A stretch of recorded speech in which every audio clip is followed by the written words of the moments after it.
Shalom, selamat pagi Bapak Ibu dan Saudara yang dikasihi Tuhan. Selamat pagi Bu Legiman, selamat pagi Pak Iwan, selamat pagi Pak Denny dan Bu Dina. Mengucap syukur pagi hari ini kita bersama-sama kembali untuk bersaat teduh bersama dengan sektor 5. Hari ini kita akan merenungkan firman Tuhan dari 1 Samuel 25 ayat 2 sampai dengan 22 dengan tema bijak sebelum bertindak.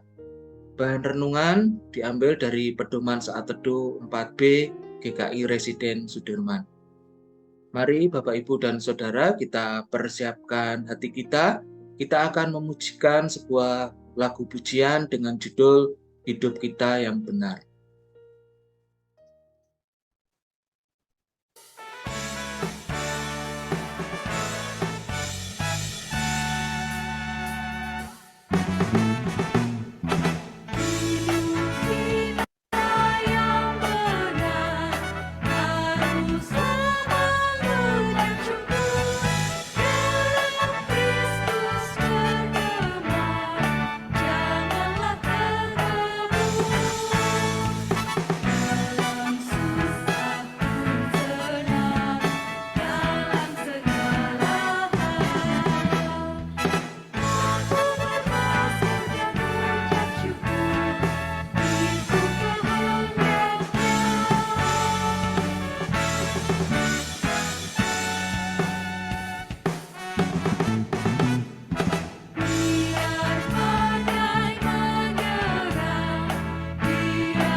Bapak, Ibu, dan Saudara yang dikasihi Tuhan, Nabal dan Abigail merupakan pasangan suami istri yang memiliki perbedaan karakter yang cukup tajam.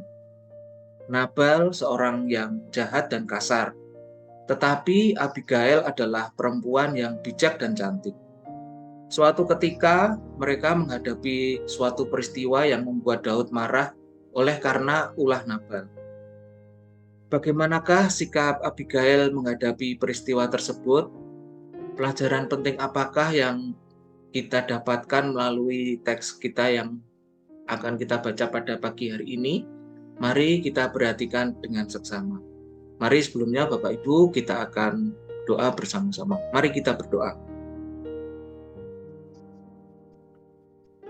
Tuhan, terima kasih untuk pagi hari ini, untuk kehidupan kami yang terus-menerus Engkau pimpin.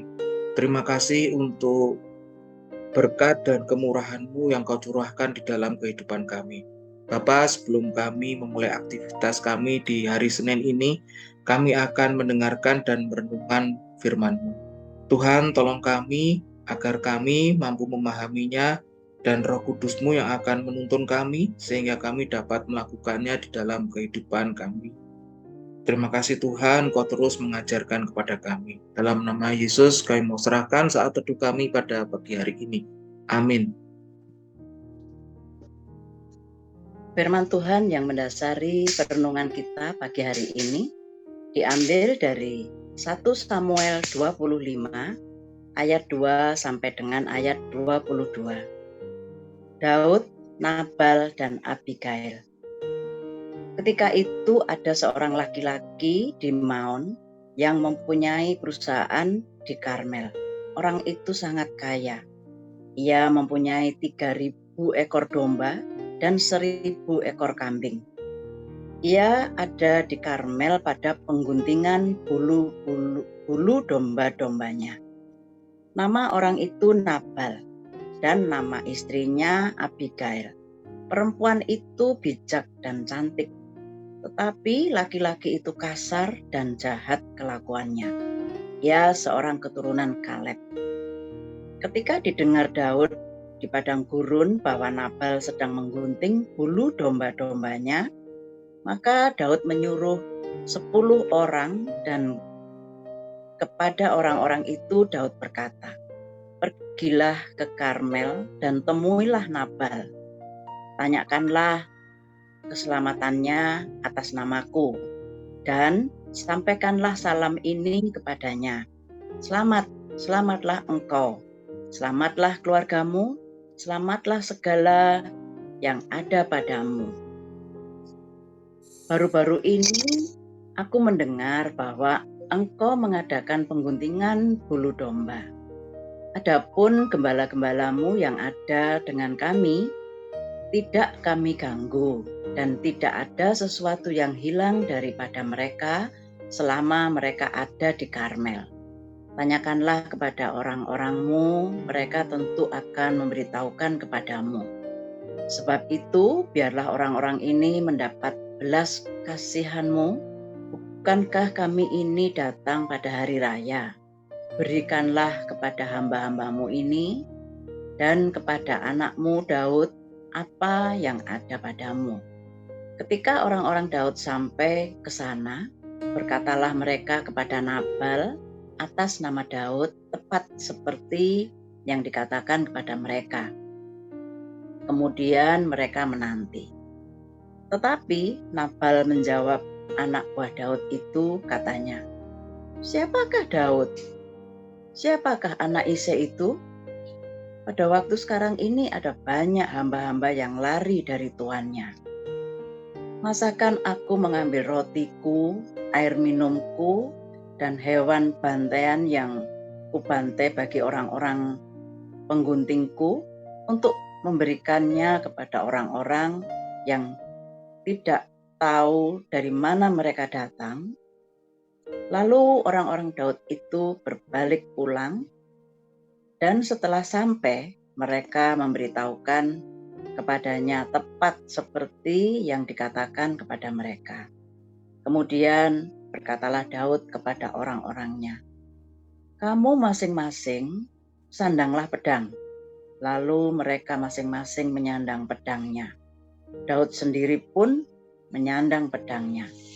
Sudah itu kira-kira 400 orang maju mengikuti Daud, sedang 200 orang tinggal menjaga barang-barang.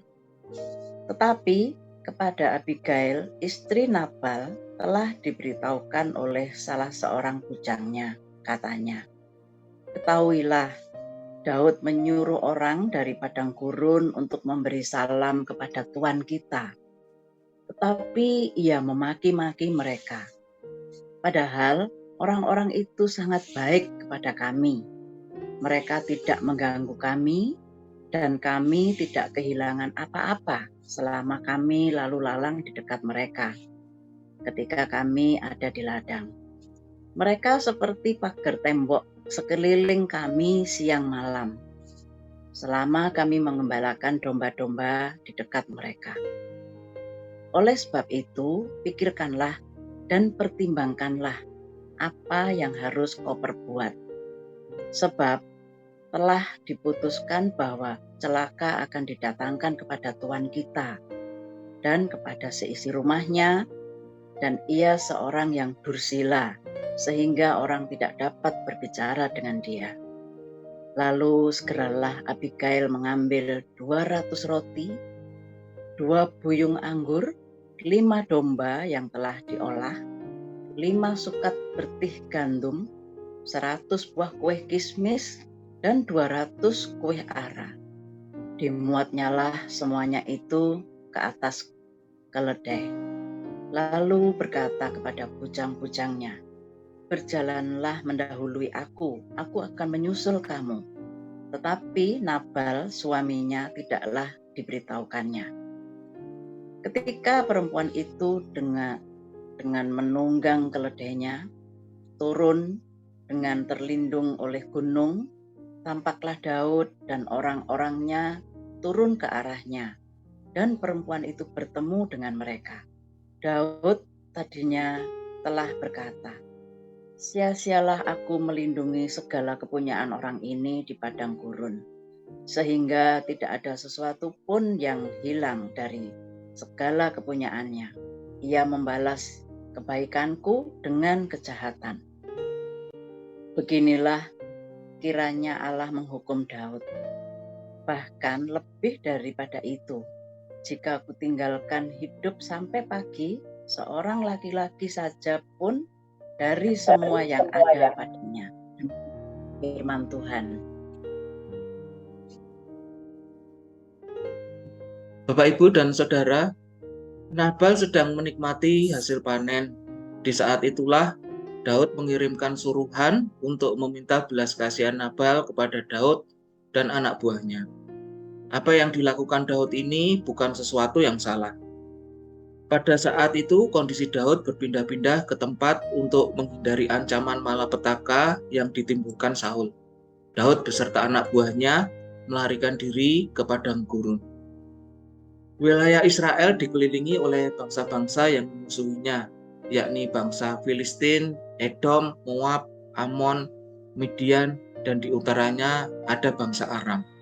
Kebanyakan mereka adalah bangsa-bangsa yang tidak ramah kepada Israel.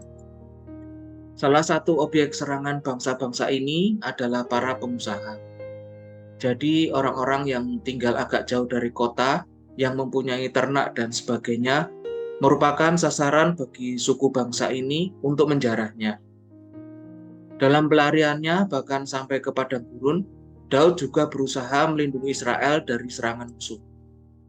Akan tetapi, Bapak, Ibu, dan Saudara, balasan yang diberikan oleh Nabal justru merupakan sebuah penghinaan. Nabal sepertinya lupa atau mungkin tidak peduli dengan kebaikan Daud dan anak buahnya. Daud menjadi marah dan akan menyerang Nabal. Abigail mendengar akan hal ini melalui seorang pelayannya, serta mendengar tentang kebaikan Daud dan anak buahnya yang telah melindungi dari serangan musuh. Oleh karena itu, pelayannya meminta Abigail untuk menimbang dengan baik. Abigail mendengarkan dengan seksama dan tidak marah atas berita itu.